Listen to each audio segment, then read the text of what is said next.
കൊല്ലത്തെ മൊത്തവ്യാപാര സ്ഥാപനത്തിൽ മോഷണം നടത്തിയ പ്രതികൾ പിടിയിൽ. നഗരത്തിലെ മൊത്തവ്യാപാര സ്ഥാപനത്തിൽ ഷട്ടർ പൊളിച്ച് അകത്ത് കടന്ന് 23 ലക്ഷത്തിലധികം രൂപ മോഷണം നടത്തിയ പ്രതികളാണ് പിടിയിലായത്. ഇരവിപുരം വാളത്തുങ്കൽ ആക്കോലിൽ ഇളവുവയൽ വീട്ടിൽ സജിലസ്, ഇരവിപുരം വാളത്തുങ്കൽ ആക്കോലിൽ തോട്ടുവ തെക്കതിൽ അനന്തു രവി എന്നിവരാണ് കൊല്ലം ഈസ്റ്റ് പോലീസിന്റെ പിടിയിലായത്. കൊല്ലം ജില്ലാ ആശുപത്രി റോഡിലുള്ള സ്റ്റെയിൻസ് കഴിഞ്ഞ ഏപ്രിൽ മാസത്താൽ കൊല്ലത്തെ ട്രേഡിംഗ് കമ്പനി എന്ന സ്ഥാപനത്തിന്റെ പിറകുവശത്തെ ഷട്ടർ പൊളിച്ച് അകത്ത് കയറി ലോക്കർ കുത്തി തുറന്ന് 20 ലക്ഷം രൂപയും ബില്ലിംഗ് ക്യാഷ് ട്രേയിൽ സൂക്ഷിച്ചിരുന്ന 3 ലക്ഷം രൂപയും ഉൾപ്പെടെ 23 ലക്ഷം രൂപ മോഷണം ചെയ്ത കേസിലെ പ്രതികളാണ് പിടിയിലായത്. ശ്രീകൃഷ്ണ ഹെവി എക്യുപ്മെന്റ്സ്, അഞ്ചൽ, കൊല്ലം. കടയുടെ ഷട്ടറും ബില്ലിംഗ് ട്രേയും CCTVയും നശിപ്പിച്ചതിൽ 25,000 രൂപയുടെ നഷ്ടവും സംഭവിച്ചിരുന്നു. മോഷണം നടന്ന ഉടനെ തന്നെ പ്രതികളെ കണ്ടെത്തി അറസ്റ്റ് ചെയ്യുന്നതിനുള്ള തീവ്രശ്രമം പോലീസ് ആരംഭിച്ചു.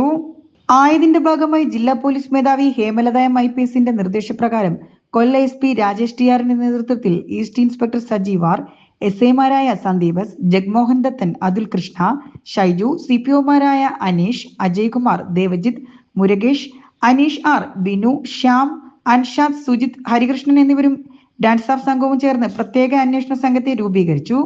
നിരവധി CCTV ദൃശ്യങ്ങൾ ശേഖരിച്ച് നടത്തിയ പരിശോധനയിൽ പ്രതികളെ തിരിച്ചറിഞ്ഞെങ്കിലും സംസ്ഥാനം വിട്ട് കടന്നു കളഞ്ഞതിനാൽ പിടികൂടാൻ കഴിഞ്ഞില്ല. ഇവർ പിന്നീട് തമിഴ്നാട്ടിലെത്തിയതായി മനസ്സിലാക്കിയതിനെ തുടർന്ന് അന്വേഷണ സംഘം 4 സംഘങ്ങളായി തിരിഞ്ഞ് തമിഴ്നാട് കേന്ദ്രീകരിച്ച് അന്വേഷണം ആരംഭിച്ചു. അന്വേഷണത്തിൽ പ്രതികൾ തമിഴ്നാട് കൂടംകുളത്ത് ഉള്ളതായി വിവരം ലഭിച്ചു. പോലീസ് സംഘം കൂടംകുളത്ത് എത്തിയെങ്കിലും ഇവർ അന്വേഷണ സംഘത്തെ വെട്ടിച്ച് കടന്നു കളയുകയായിരുന്നു. തുടർന്ന് തമിഴ്നാട് പോലീസിന്റെ സഹായത്തോടെ 25ഓളം പേരടങ്ങിയ അന്വേഷണ സംഘം കൂടംകുളം കേന്ദ്രീകരിച്ച് വ്യാപകമായ തിരച്ചിൽ നടത്തി. ഇതേസമയം പ്രതികൾ നിയമസഹായം നേടാനായി കൊല്ലത്തേക്ക് തിരിച്ചുവരാൻ സാധ്യതയുള്ളതായി മനസ്സിലാക്കിയ പോലീസ് സംഘം കൊല്ലം കളക്ടറേറ്റ് ഭാഗത്തും നിരീക്ഷണം ശക്തമാക്കി. തുടർന്ന് ശനിയാഴ്ച പ്രതികളെ കൊല്ലം കളക്ടറേറ്റ് ഭാഗത്തു നിന്നും കൊല്ലം ഈസ്റ്റ് ഇൻസ്പെക്ടറുടെ നേതൃത്വത്തിൽ അറസ്റ്റ് ചെയ്യുകയായിരുന്നു. ഐസ്ക്രീം കച്ചവടം നടത്തിയിരുന്ന 1ാം പ്രതിയായ സജിൽ സ്ഥിരമായി കച്ചവട ആവശ്യത്തിനായി ഈ വ്യാപാര സ്ഥാപനത്തിൽ വരാറുണ്ടായിരുന്നു. സ്ഥാപനത്തിലെ പണമിടപാട് സംബന്ധിച്ച കാര്യങ്ങൾ പലപ്പോഴായി നിരീക്ഷിച്ച് മനസ്സിലാക്കിയ ഇയാൾ 2ാം പ്രതിയായ അനന്തു രവിയോടൊപ്പം ചേർന്ന് മോഷണം നടത്തുകയായിരുന്നു. മോഷണം മുതൽ ഉപയോഗിച്ച് കാറ്, വില കൂടിയ മൊബൈൽ ഫോണുകൾ എന്നിവ വാങ്ങി ബാംഗ്ലൂർ, ഗോവ എന്നിവിടങ്ങളിൽ ആഡംബര ജീവിതം നയിച്ചു വരികയുമായിരുന്നു പ്രതികൾ. ഇവർ ഇരുവരും നേരത്തെ കൊല്ലം ഈസ്റ്റ് കടക്കൽ, അഞ്ചാലമൂട്, നെയ്യാറ്റിൻകര എന്നീ പോലീസ് സ്റ്റേഷനുകളിലെ 6ഓളം കേസുകളിൽ പ്രതികളാണ്. പ്രതികളെ കൊല്ലം ഈസ്റ്റ് SI രഞ്ജുവിന്റെ നേതൃത്വത്തിൽ സംഭവ സ്ഥലത്ത് കൊണ്ടുപോയി തെളിവെടുപ്പ് നടത്തിയ ശേഷം കോടതിയിൽ ഹാജരാക്കി റിമാൻഡ് ചെയ്തു. ന്യൂസ് കേരളം, കൊല്ലം.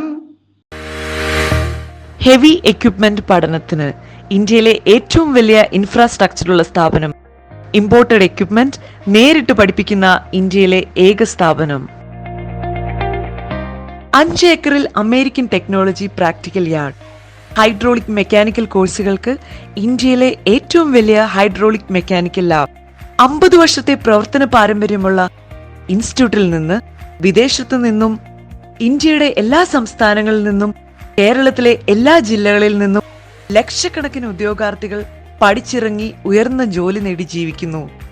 പുതുപുത്തൻ എക്യുപ്മെന്റ്സിൽ ഓപ്പറേറ്റിംഗ്, മെയിന്റനൻസ്, ഹൈഡ്രോളിക് മെക്കാനിക്കൽ ക്ലാസുകൾ, താമസിച്ച് പഠിക്കുന്നവർക്ക് ഹോസ്റ്റൽ ഫെസിലിറ്റി. 30 വർഷത്തെ പ്രവർത്തന പരിചയമുള്ള വിദഗ്ധനായ അധ്യാപകൻ നേരിട്ട് ക്ലാസുകൾ നയിക്കുന്നു. പഠനശേഷം international certification, RTO government licence. JCB, crane, telescope, hydra crane, electrical remote tower crane, manual forklift, automatic forklift, electrical forklift, imported heavy wheel loader, telehandler, boom loader, vibrating compactor, Bobcat, road roller, Hitachi dozer loader. പുതിയ ബാച്ചിലേക്കുള്ള admission ആരംഭിച്ചിരിക്കുന്നു. Sreekrishna heavy equipments, Anchal, കൊല്ലം.